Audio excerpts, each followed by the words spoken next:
Olá, boa tarde a todos e a todas. Estamos iniciando hoje mais uma. Boa tarde a todos e a todas. Hoje a gente está iniciando mais uma atividade da Rede de Historiadores Negros. E a jornada trata da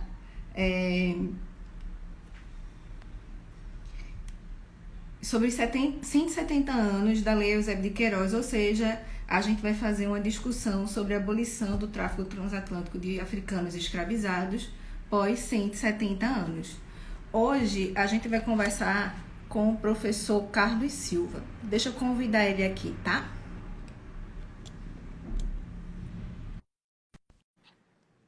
Bem, para quem não me conhece, eu sou a professora Maria Emília, sou professora do Departamento de História da UFRPE.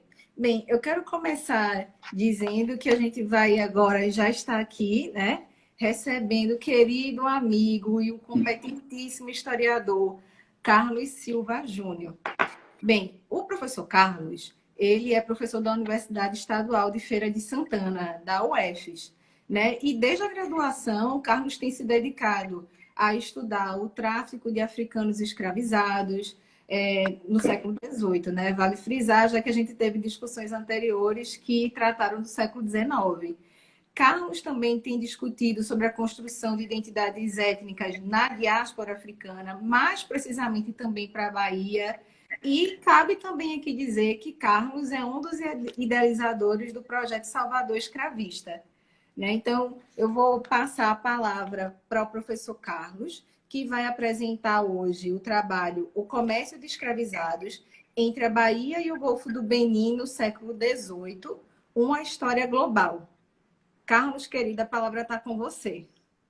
Olá, gente. Vocês me ouvem bem? Te ouço bem. Você me escuta também bem? Escuto, sim. Então tá Boa ótimo. tarde a todas e a todos.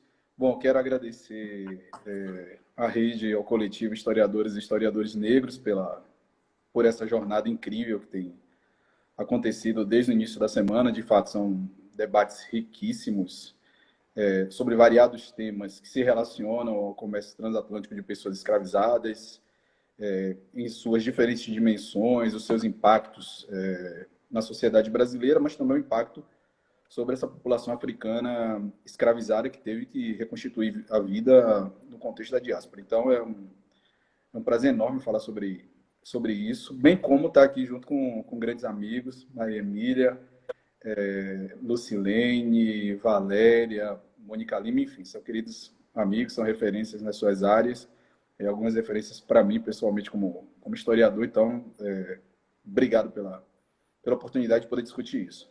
Bom, eu coloquei o título de apresentação, eu sei que eu tenho 30 minutos, eu vou tentar seguir a risca isso. Eu coloquei como título O Comércio de Escravizados entre a Bahia e o Golfo do Benin no século XVIII, uma história global, que é um tema que me interessa bastante desde o final da graduação, o início do mestrado e posteriormente no doutorado. E eu chamo esse trabalho, e eu quero fazer essa apresentação a partir de uma perspectiva global, porque durante muito tempo, e ainda é uma espécie de acordo dentro da historiografia sobre a dimensão bilateral do comércio transatlântico entre Salvador e a região do Golfo do Benin, que compreende os territórios do Togo, do Benin e uma parte da Nigéria, que os portugueses chamavam de Costa da Mina. Então, há toda uma discussão que já vem de muito tempo sobre a importância dos produtos que eram cultivados no recôncavo da Bahia para troca por pessoas escravizadas no continente africano, notadamente o tabaco. Então, essa dimensão bilateral é bastante enfatizada. Só que há uma dimensão nesse comércio transatlântico entre essas duas partes do Atlântico, entre essas duas regiões, que é justamente a sua característica global, a sua característica internacional. Em que sentido? Bom, eu comecei falando aqui sobre o Golfo do Benin, é importante dizer que os portugueses chamavam essa região de Costa da Mina. Então, para qualquer pessoa que vá buscar na documentação portuguesa, por exemplo, pelo menos, o termo que vai aparecer é Costa da Mina, que é um termo geograficamente mais amplo, porque ele engloba uma parte do que de Gana até a Nigéria. Então, é muito mais amplo. Como os portugueses concentravam o seu comércio nessa região desses 3 países, Togo, Benin e Nigéria, então eu preferi concentrar também o trabalho no Golfo do Benin. Mas Costa da Mina é muito mais amplo do que isso. E ela é uma área de comércio internacional. Então, esse é um dos primeiros pontos que eu quero destacar. Durante os séculos XVII até o século XIX, até o fim do tráfico, o Golfo do Benin e a Costa da Mina, de uma maneira geral, ela é muito internacional, no sentido de que você tinha interesses portugueses, ou melhor dizendo, luso-brasileiros, né, porque tinha gente que era sediada aqui na Bahia, mas que também participava desse comércio, também e principalmente participava desse comércio, mas você vai ter interesse dos franceses no negócio, interesse dos holandeses, interesses dos ingleses, dinamarqueses, enfim, de variados grupos, de variadas nações no comércio nessa região. Esse comércio ele vai se tornar mais intenso e mais internacional a partir do século XVIII, embora no século XVII, já no final do século XVII, você começa a ver a montagem de uma estrutura econômica ali que vai se organizar a partir principalmente dos portos, das feitorias comerciais estabelecidas lá. Chamando a atenção que essa dimensão comercial e a construção desses fortes, desses castelos, dessas feitorias, eles precisam ser matizados. Porque, apesar disso, os europeus, de uma maneira geral, não tinham nenhuma força para resistir aos africanos. Ou seja, eles tinham que pedir autorização para o estabelecimento dessas empreitadas comerciais, eles tinham que entrar em acordos, muitas vezes esses acordos, e frequentemente esses acordos, passavam pela diplomacia com as autoridades africanas, ou seja, se eles se recusassem a admitir um determinado europeu naquela região, eles não poderiam, pelo menos dentro dos limites de cada reino, eles não podiam estabelecer feitorias ali, ok?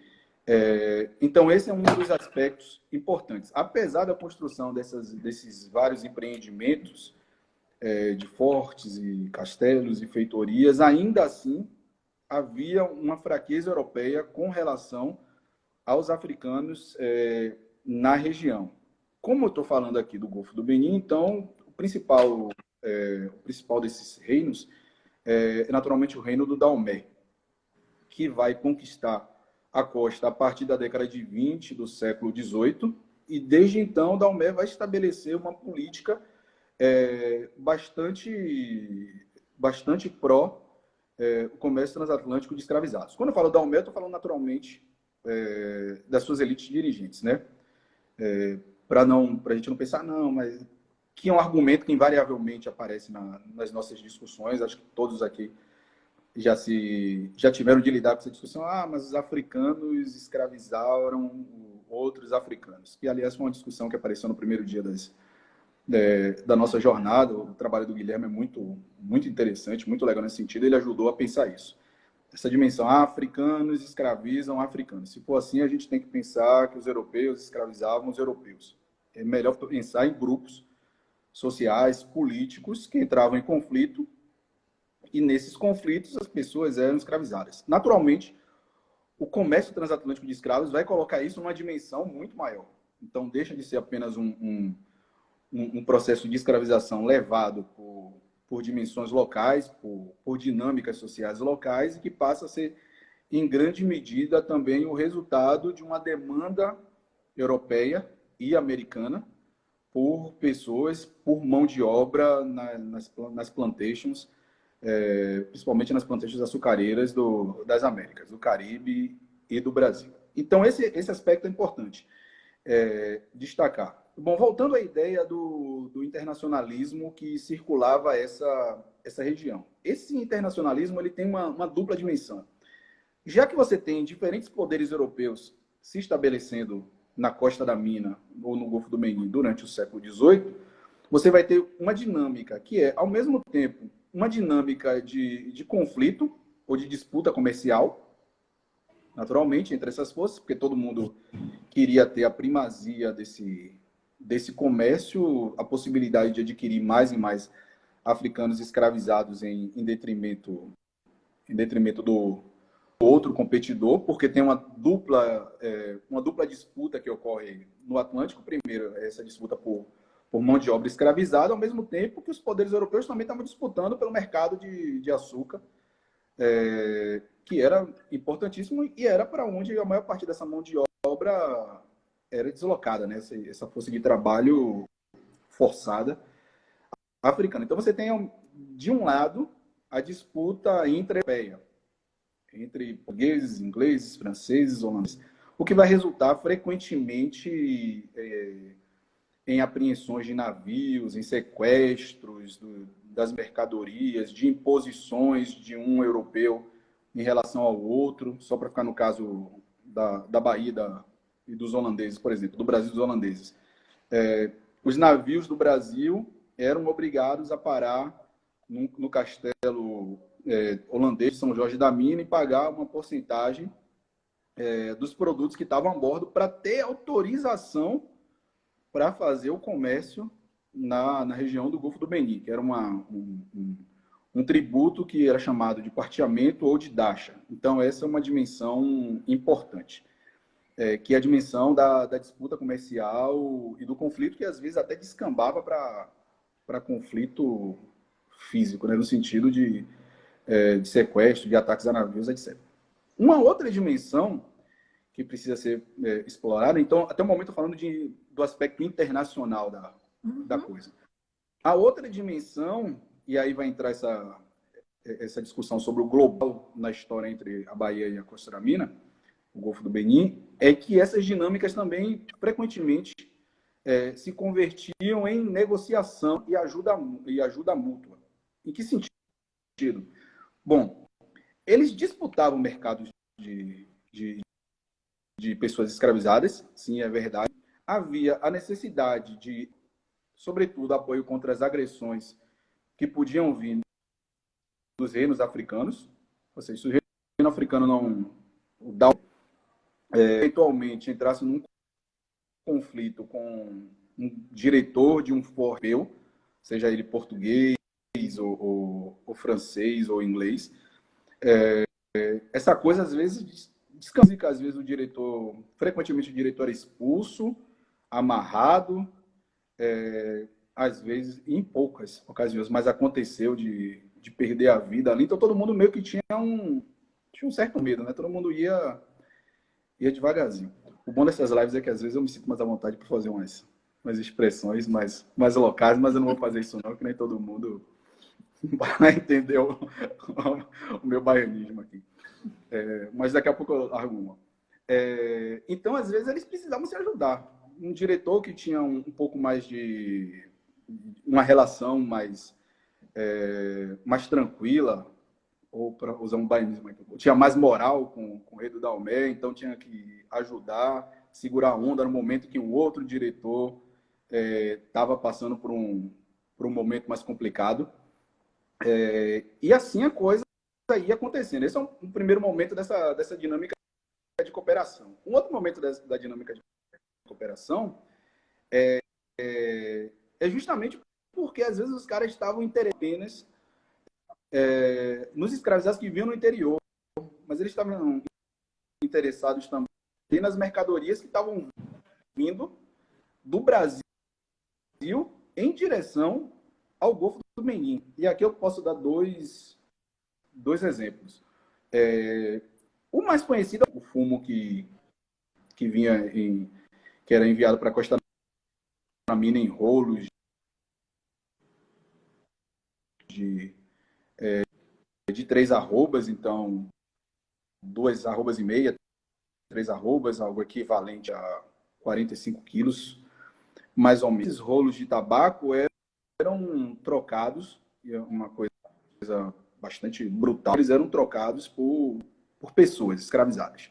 Então, esse que era o contexto da negociação. Obviamente, não era só rolo de tabaco. Outros produtos entravam utilizados no comércio transatlântico descanalizado. Do ponto de pessoa, cada grupo, cada nação tinha que saber qual era o jogo que estava rolando. Então, um produto que servia para Costa da Mina não necessariamente servia para o tráfico na Alta Guiné, na Senegâmbia, ou mesmo na Costa do Ouro, ou no Golfo de Biafra, em Angola, Moçambique, etc. Ou seja, você também tinha que ter um conhecimento e um entendimento de como cada região demandava um determinado produto. O que leva, do ponto de vista dos historiadores, a refletir também sobre algo que tem ganhado muita atenção, que são os padrões de consumo africanos, né? A gente, às vezes, tende a enfatizar, não, os produtos da Europa ou a América eram enviados para a África e trocados por gente escravizada, por pessoas escravizadas. Essa é uma parte da história, mas a gente precisa compreender esses padrões de consumo locais e isso dá uma outra dinâmica, um outro protagonismo para os africanos. Não é qualquer produto que funciona naquele mercado, tem que se compreender qual o jogo que estava rolando ali, para justamente ter nessa disputa, eu volto para a questão da disputa, nessa disputa entre os europeus pelos mercados locais. Então, o tabaco era, de fato, já bastante conhecido, a importância do tabaco no mercado. Outro produto de extremo valor vai ser o ouro. O ouro brasileiro, que a partir do final do século XVIII para o início do século XIX, começa a entrar em grande escala num circuito de contrabando para a costa da mina. E esse é um aspecto interessante. O Ferreira tem trabalhado com essa dimensão do contrabando de ouro para a costa da mina. Outros autores também, Pierre Verger já tinha mencionado isso em alguma medida.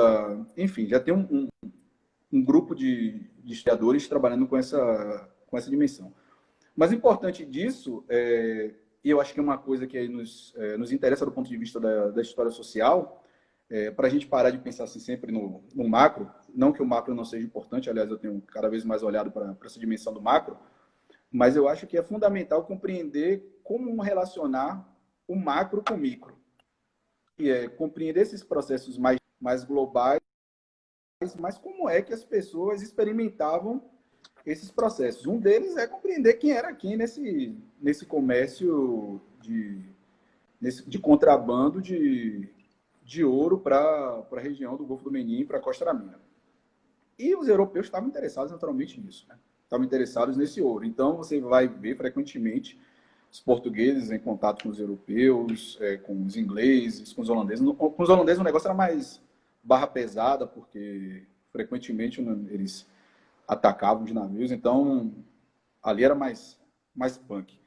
Os ingleses, de uma maneira geral, tentavam estabelecer negociação com os navios portugueses, e tinha uma figura lá que Roque também estudou bastante, que é o José dos Santos Torres, que é um contrabandista de marca maior, entendeu? Um bandido quanto mais. Todo mundo conhecia, todo mundo falava, queria comercializar com todo mundo, enfim, bandidaço. E que também estava metido no negócio de escravizar e transportar pessoas. Então, o cara é um bandido completo, assim, ele fecha todo o ciclo da bandidagem. Só que, ao mesmo tempo, além desses, pensando aqui dessa perspectiva internacional, além dos poderes europeus, você também tinha os poderes africanos, que também se interessavam pelo tabaco, isso é mais conhecido, mas que também se interessavam por esse ouro. Não no sentido europeu dessa questão, mas muitas vezes o ouro que era adquirido pelos reis da Daomé, por exemplo, servia para grupos participavam nas suas guerras. Então, as guerras no intuito de escravizar mais gente, é importante sempre ressaltar esse aspecto. Então, eles pagavam. E, às vezes, eram conflitos mesmo locais, pela proeminência no comércio transatlântico. Eu estou falando aqui do Daomé, mas você tinha um conjunto de reinos ali que estavam disputando esse espaço no comércio transatlântico. Então, tem um Daomé, mas a partir da segunda metade do século XVIII você vai ter Porto Novo, você vai ter Badagry, aí depois Lagos, que vai ser um importante fornecedor de cativos para os mercados atlânticos vai entrar na jogada.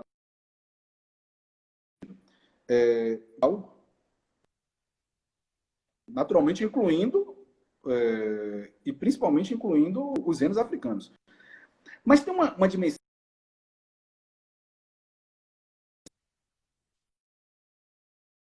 O comércio transatlântico estabelece um comércio que é transoceânico, porque ele não se resume à circulação de mercadorias e de pessoas entre a África e o Brasil, ou talvez o Caribe, pensando aqui nos ingleses, os franceses e suas colônias no Caribe, ou na América do Norte, mas que ele tem uma dimensão importante que está no Índico.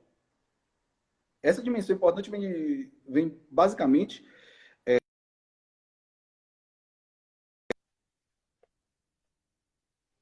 eu tenho uns bozozinhos aí. Que a gente encontra na praia, que eram chamados de cauris, acho que até hoje são chamados de cauris, que tem uma importância grande nas religiões afro-brasileiras e nas religiões africanas também, mas que era usado como moeda na África Ocidental. Então, é um aspecto importante. Só que esses cauris, eles eram adquiridos no Índico, nas Ilhas Maldivas. Só que os portugueses, desde o século XVII, estavam meio que proibidos de fazer muito comércio para o lado de lá, ao contrário das outras nações europeias. Portanto, nessa dimensão da circulação de pessoas e nas relações de cooperação, que eu estava falando, cooperação comercial, inclusive, então, muitas vezes, o tabaco da Bahia era trocado por búzios ou por cauris que vinham do Oceano Índico. Então, saía das Maldivas, nos navios franceses ou ingleses. Das Maldivas iam para a Costa da Mina, iam para o Golfo do Benin. Os navios portugueses que não tinham acesso a essas mercadorias saíam da Bahia e iam para a Costa da Mina. E de lá da Costa da Mina, eles compravam, adquiriam esses cauris, que também faziam parte dessas mercadorias do tráfico. Então, ela é global justamente porque ela inclui África, ela inclui Europa, as Américas, naturalmente, só que ela tem uma dimensão muito importante para o Índico. A Ásia é fundamental nesse processo. Eu falei aqui dos cauris, mas eu podia falar dos tecidos asiáticos, que é um outro tema que Roquinaldo também trabalhou, que era um outro artigo de importância dentro desse comércio transatlântico. Ou seja, o que a gente tem que observar, então, é toda uma articulação que funciona em termos regionais, mas que também é global. Aí a gente tem essa dimensão mais macro do negócio de escravizar pessoas e de transportar pessoas através do Atlântico. Ele não se resume ao Oceano Atlântico, o que torna ainda mais brutal essas experiências. São pessoas que são trocadas por produtos de variados tipos e com aceitações diferentes em diferentes mercados regionais. Esse é um aspecto. Um outro aspecto que eu queria destacar, eu tenho quantos minutos, Emília? Por favor.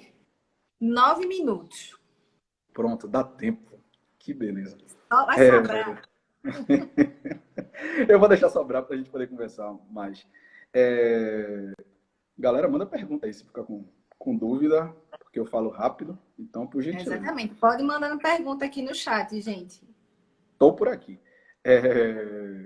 Então, um outro aspecto dessa coisa é pensar esse aspecto das relações entre a Bahia e a Costa da Mina, incluindo o que Roque e eu temos chamado de comunidades afroatlânticas. Bom, alho bastante conhecido, que é citado por vários autores dos historiadores Christian Mann e Robin Law, sobre as comunidades atlânticas que vão se estabelecer no Golfo do Benin. Talvez, e acho que é um pouco da nossa argumentação, que talvez fosse melhor afroatlânticas. Porque você tem gente que vem do Brasil, gente branca que vem do Brasil para se estabelecer, então são europeus ou nascidos já no Brasil, na América Portuguesa, para se estabelecer na costa da África, na região da Costa da Mina.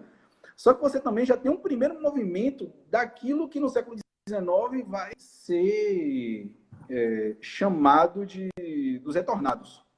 Dos retornados e que vão formar aquela importante comunidade agudá a partir da década de 30, principalmente, do século XIX, né? A professora Lisa Castilho tem trabalhado, Mônica Lima também tem um trabalho sobre isso. Mônica vai falar sobre isso exatamente daqui a pouco para a gente. Só que você já começa a enxergar a formação de comunidades desde o século XVIII. Eu poderia dar aqui alguns exemplos disso. Eu vou dar 3 exemplos, se vocês me permitem, se a coordenadora me permitir. Bom, pronto. Com autorização agora. Primeiro, acho que o mais conhecido do século XVIII é uma figura chamada João de Oliveira, que foi escravizado na Costa da Mina, foi enviado para Pernambuco. De Pernambuco, ele passou um período como escravizado, depois ele se envolveu como marinheiro nessa circulação transatlântica entre a Bahia e a Costa da Mina. Ele ficou lá durante uns 35 anos, ajudou na abertura de 2 portos negreiros nesse momento, que é Porto Novo e Lagos. Volta para a Bahia em 1770, porque queria se estabelecer definitivamente aqui no Brasil. Esse personagem tem sido trabalhado por vários pesquisadores. Mais recentemente, Daniele Souza escreveu uma tese de doutorado, um dos capítulos fala sobre ele, e recentemente publicou um artigo num dossiê coordenado por outra colega que vai participar aqui, Valéria Costa. Então, o João de Oliveira é nessa situação. Outro cara que participou nessa construção, no caso, o João de Oliveira, ele volta. Tem um que vem para o Brasil escravizado e depois retorna e fica por lá, que é uma figura chamada Dom Jerônimo, conhecido como Frucu, ou Fruco. Não dá para saber exatamente como é a pronúncia. Ele foi escravizado, ficou 24 anos no Brasil. Provavelmente só que ele era da família real, ele era da realeza dalmeiana. Provavelmente caiu em escravidão durante os conflitos sucessórios.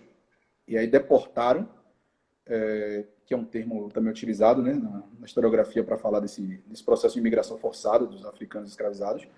Foi deportado para o Brasil, ficou 24 anos no Brasil, e depois ele retorna para a Costa da Mina, para o Daomé, e nesse processo ele cumpre um papel importante, que é o estabelecimento dessas relações com os europeus. Então, o Frucu, por ter vivido no Brasil, conhecia provavelmente algumas daquelas pessoas, conhecia como o negócio funcionava. E tem um terceiro, que é um cara chamado Antônio Vaz Coelho, que vai até participar em guerra entre o Daomé, Porto Novo, Epé, enfim, são os conflitos que estão rolando no final do século XVIII, justamente conflitos pelo mercado transatlântico de escravizados com os navios europeus.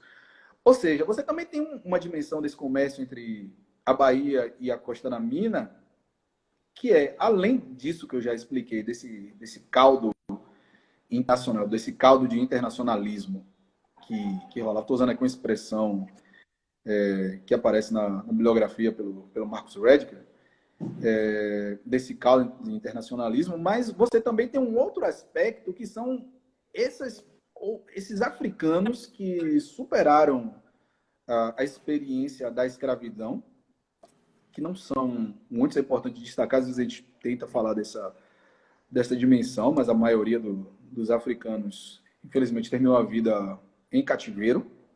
É um aspecto importante, apesar das alforrias serem um dos temas mais quentes da historiografia brasileira, mas a maioria ainda permaneceu em cativeiro. Mas você tem um grupo que conseguiu alcançar a liberdade E dentro desse grupo que conseguiu, desse pequeno grupo que conseguiu alcançar a liberdade, você tem pessoas que retornaram para o continente africano, não retornaram para casa, importante dizer, muita gente tinha sido escravizada no interior do Golfo do Benin, portanto, nunca retornou de fato para as suas casas, para as suas comunidades, para os seus reinos, etc. Mas aí você tem essa terceira dimensão do comércio transatlântico, que é uma perspectiva de vindas, né? Que a ideia dos fluxos e refluxos que o Pierre Berger chama tanto a atenção. Os refluxos do comércio negreiro, do comércio transatlântico, e refluxos dessas pessoas que voltam a se estabelecer no continente africano. Para o século XIX, obviamente, você tem uma bibliografia muito poderosa sobre o tema. Você tem fontes afro-atlânticas no Golfo do Benin no século XVIII. Então, são esses os três aspectos que eu queria destacar. Obviamente, eu podia falar de muito mais coisa, mas eu gostaria de destacar, então, principalmente esses três para completar. Acho que eu tenho 2 minutos, né? Para completar, então, essas duas questões. Não vou deixar sobrar nada, meu Deus, eu sou horrível. São essas duas coisas, que é o aspecto internacional do negócio, como diferentes interesses comerciais europeus se situam na região, ao mesmo tempo em que, apesar desse estabelecimento, eles não podiam falar muito grosso com as autoridades africanas, porque senão eram enxotados da Costa da Mina, do Golfo do Benin. Essas dinâmicas de cooperação e de conflito que ocorriam entre esses comerciantes europeus, por interesses variados, né? Essa dimensão ainda mais internacional, e aí entra o aspecto global, que é justamente como esse comércio com uma região da África vai ensejar um circuito comercial que ultrapassa o espaço atlântico, e aí você entra numa perspectiva mais global e por fim, você tem esse outro aspecto que é da circulação de pessoas que vão participar de maneira direta ou indireta nesse circuito de fluxos e refluxos de gente que vai e volta do Golfo do Benin a partir do século XVIII. Bom, eu não vou deixar nada para você, Mira, me perdoe. Mas... Bom, eu acho que encerro minha fala aqui. Obrigado. Ai, Carlos, Obrigado. Obrigada por cumprir.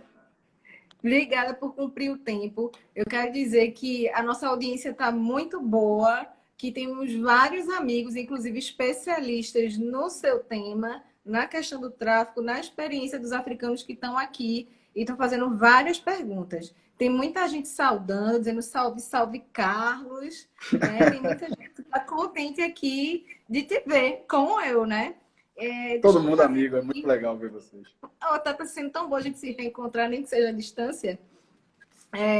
Tem, assim, muita gente aqui fazendo algumas questões. Tem um perfil chamado África Vestes. Essa pessoa disse que é do Benin e que está fazendo mestrado, inclusive, estudando os retornados para o Benin.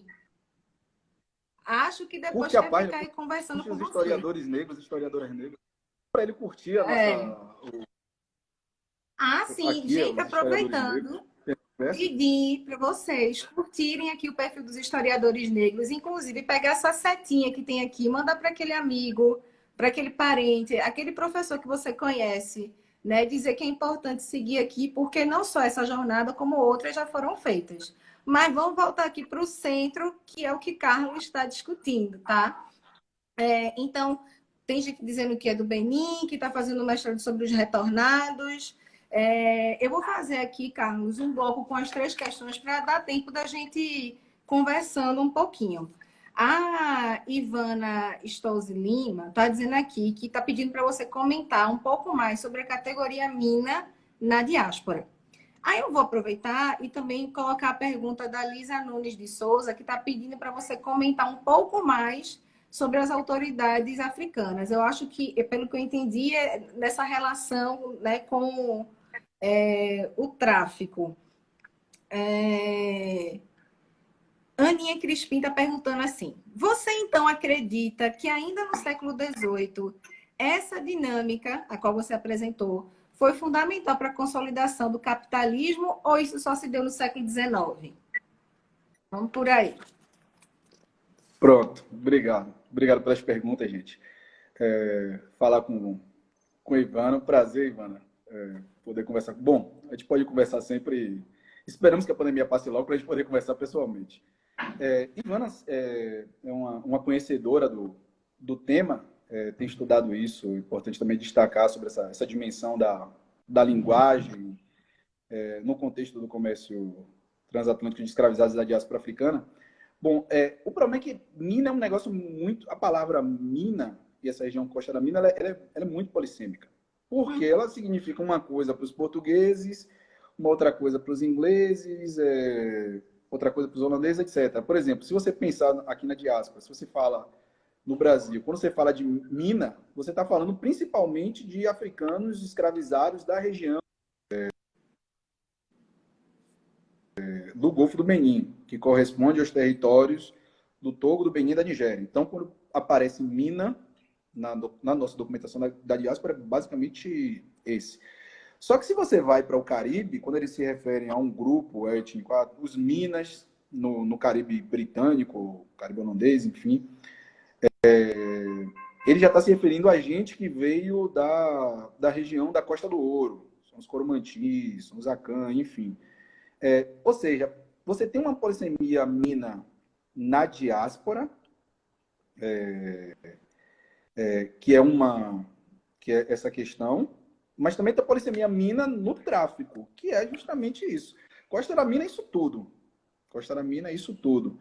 Agora, como os portugueses concentravam o comércio nesses três locais, né, nesses atuais países, então eles resolveram chamar isso de Costa da Mina, mas na verdade Costa da Mina é isso tudo. Então você tem essa dimensão. A outra pergunta era sobre a consolidação do capitalismo a partir desse século XVIII. Bom, se Eric Williams estiver certo, eu acho que ele está, pelo menos eu interpreto dessa maneira, vai ser fundamental, porque um dos argumentos do Eric Williams, que que foi um historiador de Trinidad e Tobago, que tem um livro chamado Capitalismo e Escravidão, publicado em português, o argumento dele é que a grana oriunda do tráfico vai estimular o processo da Revolução Industrial, vai contribuir de uma maneira decisiva para a Revolução Industrial. É óbvio que você tem questionamentos em que nível, sabe? Qual é o papel, qual é o tamanho da grana oriunda da costa do tráfico de escravizado, não sobre a formação do capitalismo.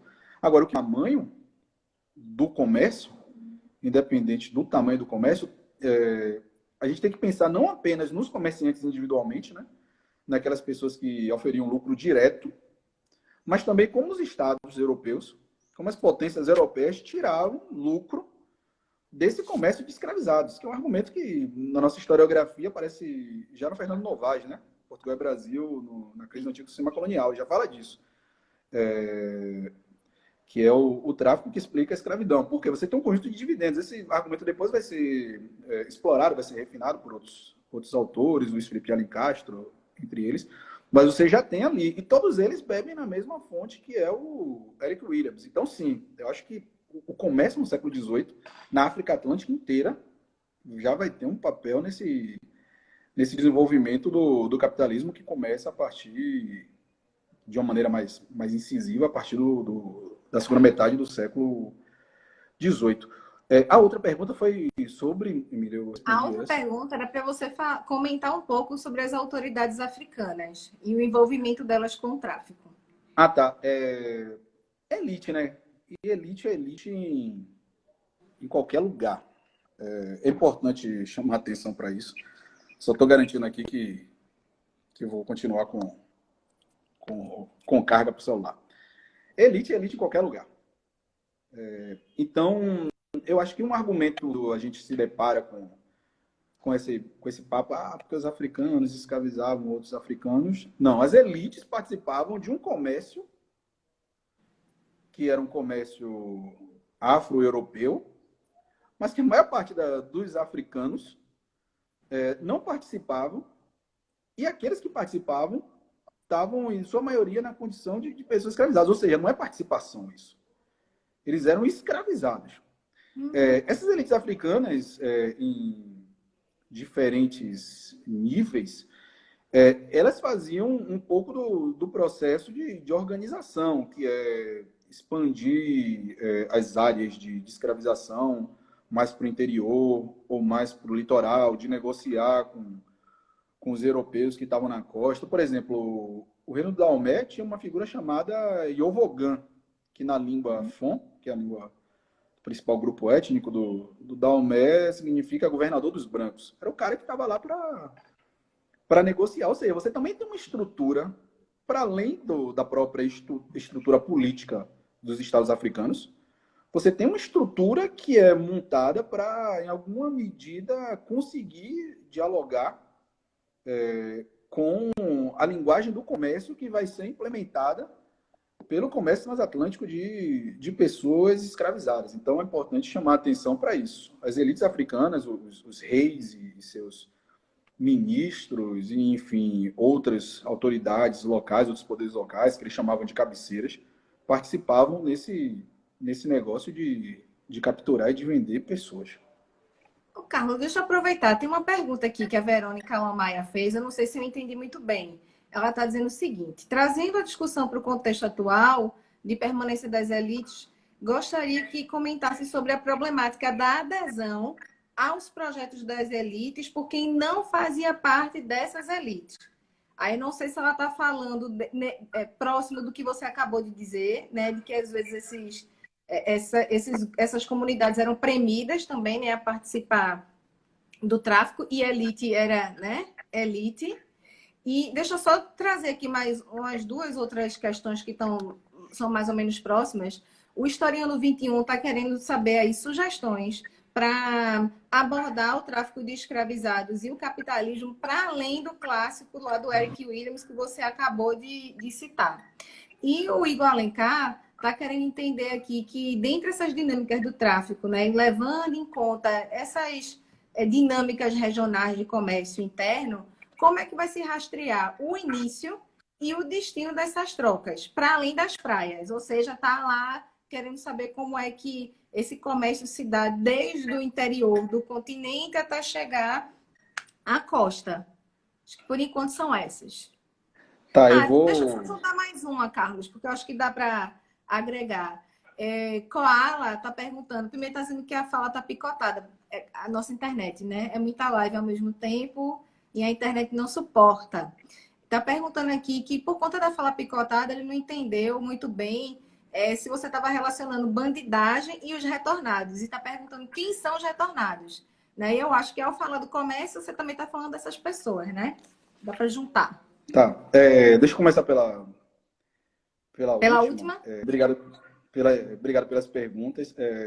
Não, estou relacionando bandidagem a todos esses caras que se meteram e que tornaram esse comércio uma máquina tão brutal empresarial. Isso é uma empresa, gente. É importante destacar, sabe?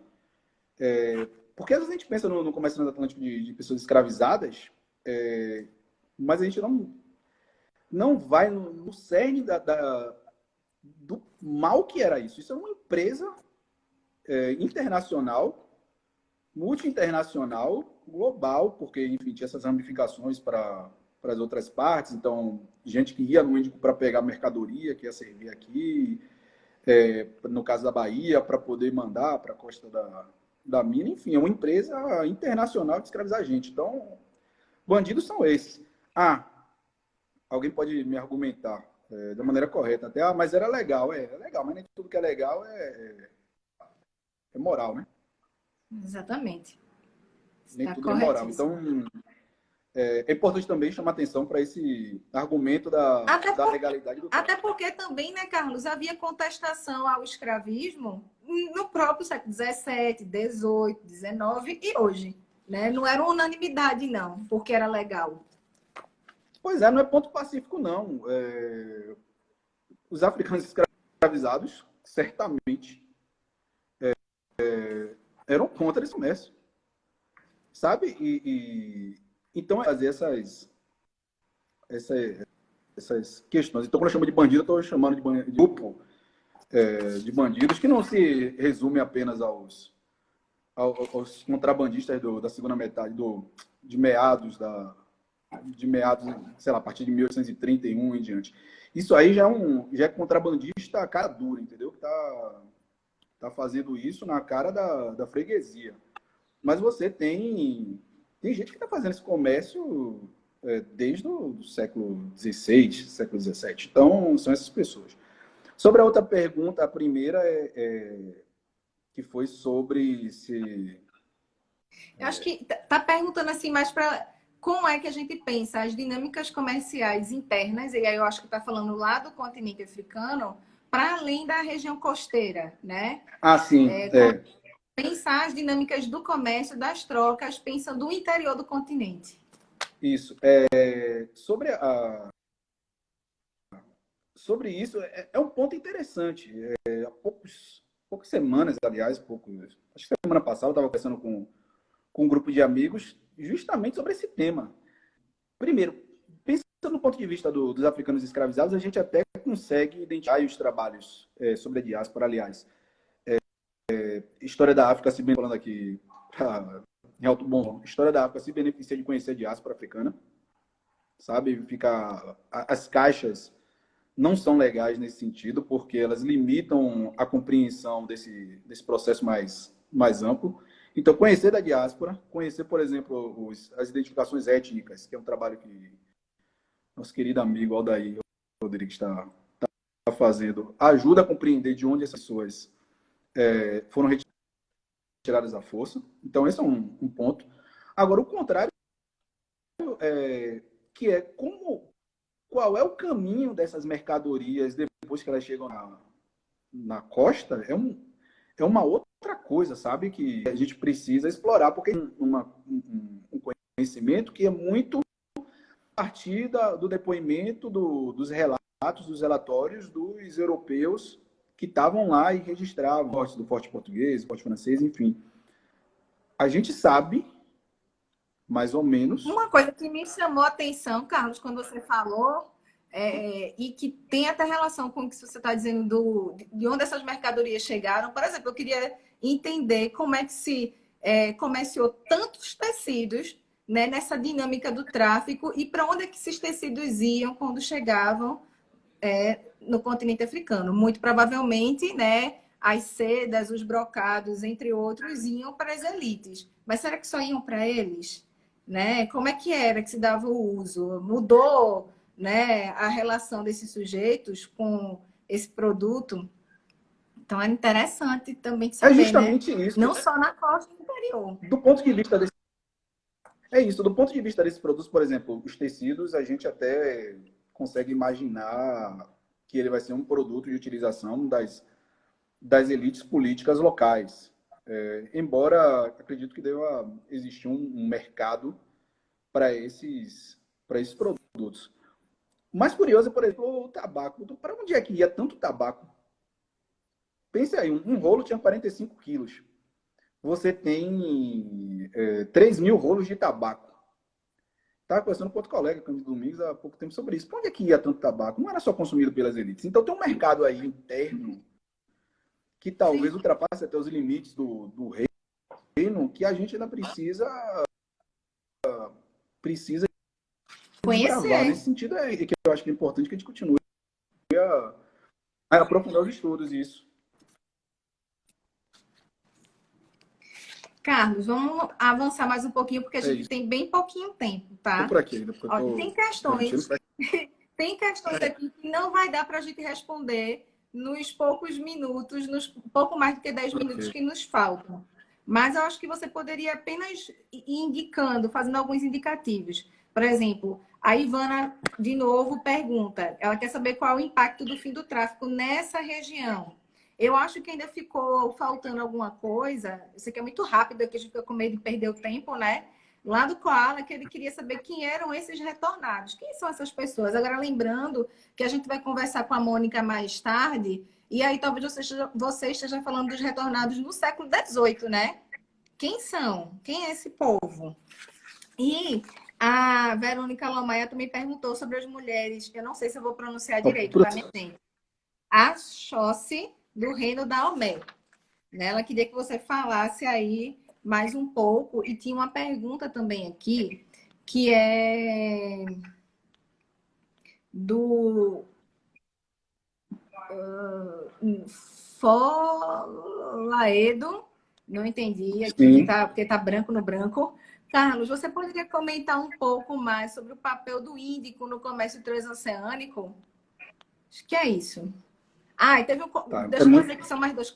Não, vá, responda, por favor. Meu Deus, é muita coisa, cara. Vou tentar ser rápido. É muita coisa. É muita coisa. Sobre Vou começar pelo Índico. O Índico, ele é interessante porque nos últimos tempos a gente tem investigado mais essas conexões transoceânicas. E a gente conhece muito a partir desse aspecto que é tanto os cauris, que são esses búzios, quanto os tecidos asiáticos que estabelecem essas conexões mais globais, não é? O que ainda precisa de investigação é em que medida, qual é o tamanho, qual é a proporção disso, no caso específico dos cauris, e desse comércio de cauris para o desenvolvimento dessas relações entre a Bahia e a costa. Para vocês terem ideia, como a Bahia tinha dificuldade em conseguir búzio das Maldivas, né, que era o dinheiro do tráfico, os baianos os portugueses começaram a importar um outro tipo de búzio, que era um búzio que vinha de Moçambique, que era chamado de um búzio. Também tem toda uma discussão que ultrapassa os limites da história social, que é pensar também um pouco de história econômica. Não necessariamente a história econômica hardcore, com tantos números, mas pensar em história econômica, porque aí você tem que ver, tem cotação, novamente a questão dos gostos, dos padrões de consumo diferente do outro. Começa a entrar no ponto que foi a pergunta de Ivana. Bom, você tem um processo paulatino, Ivana, modificação das estruturas. O tráfico, mas é a década de 60, no caso lá da Costa da Mina, porque tem outros interesses, normalmente esse espaço internacional, porque tem os cubanos que entraram na jogada. Um outro comércio que continua rolando, que continua existindo. Você tem a pressão dos ingleses que querem pôr um fim no tráfico. Aliás, tem uma interessantíssima de um dos reis da OME, que numa dessas embaixadas europeias que lá para tentar impor o fim do tráfico, ele fala, a gente nunca mandou um navio para a América. Se vocês pararem de mandar navio, a gente para de enviar pessoas. Essa fala marca muito, enfatizado aqui durante essa live, que é um negócio montado pela Europa. É da Europa que a coisa toda vai se movimentar. É a demanda americana, a demanda da Europa que vai estimular processos de escravização, de captura em larga escala de pessoas. Sobre a pergunta do século XIX, eu não me atrevo a falar sobre isso, com Mônica Lima tendo uma palestra na sequência. Beijo, Mônica. Mas você não está falando desse... Você encontra esses retornados no século XVIII também, né? Eu acho que talvez sobre o século XVIII dá para dar umas pistas. Sobre o século XIX, sobre o século XVIII, você não tem uma comunidade como a gente vai conhecer no século XIX, porque você tem padrões de migração que são muito muito bem estabelecidos, né? Mônica identificou isso, VG já tinha identificado também, Lisa Castilho vai demonstrar diferentes momentos dessa migração, como elas se caracterizam nesses espaços, enfim. Para o século XVIII, você vai encontrar personagens que participaram dessa migração ou de retorno ou de ida, no caso daqui, não eram naturais, que não eram nascidos, para se estabelecer lá. Na maior parte dos casos, do Francisco Félix de Souza, por exemplo, é um caso desse, mas outros que estavam lá por outras questões, né? Por outras dimensões, gente que tinha sido deportado por questões políticas, aí o rei muda, não, resgatar, enfim, tem esse conjunto de aspectos. Agora, eu acho que a investigação histórica, a pesquisa histórica pode trazer à cena novas características, pessoas que estavam lá nesse fluxo e refluxo. Mas é que você pode dizer que são mais pessoas do que comunidades, né? Comunidades Exato. só... Ah, então ótimo. Carlos, a gente está se encaminhando para o fim. Passa muito rápido. Antes de passar a palavra para você fazer suas considerações finais, eu quero agradecer a audiência, dizer que nem todas as perguntas vão poder ser respondidas por conta do tempo. Então, quando a gente salvar o vídeo, coloca as perguntas lá no post do vídeo, que Carlos depois vai lá, olha e responde. Quando a gente estava falando aqui sobre o tráfico, você depois vai lá e dá uma respondida. A Vânia, quando a gente estava falando aqui sobre a legalidade do tráfico, a Vânia, que eu não sei dizer o sobrenome dela, disse assim, Bolsonaro foi eleito de forma legal e é um genocida maligno, verdade. E Latidiga, não sei dizer o nome certo, está dizendo assim, quero deixar um salve para os alunos do SED Darcy Ribeiro que estão participando desde o primeiro dia. Salve para os alunos lá do Darcy Ribeiro, acompanha a gente e chama os amigos também, tá? Carlos, vou passar a palavra para você fazer suas considerações finais para a gente salvar essa sua aula maravilhosa. Isso aí, gente.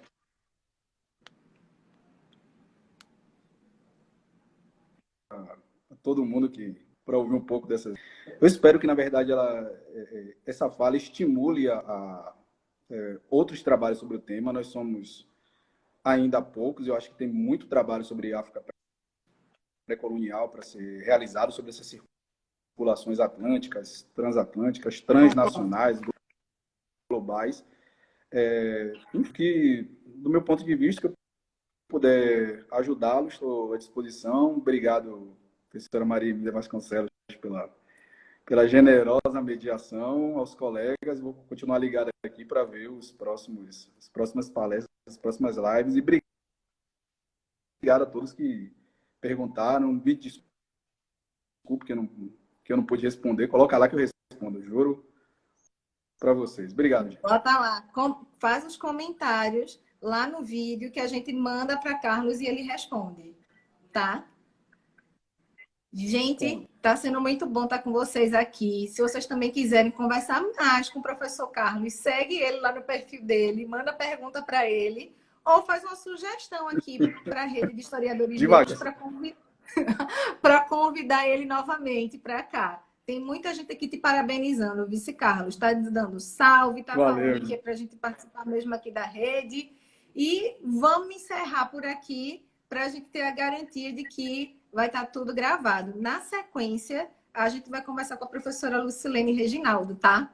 Meu querido, um beijão, foi bom te reencontrar. Beijo, gente. Tchau, tchau.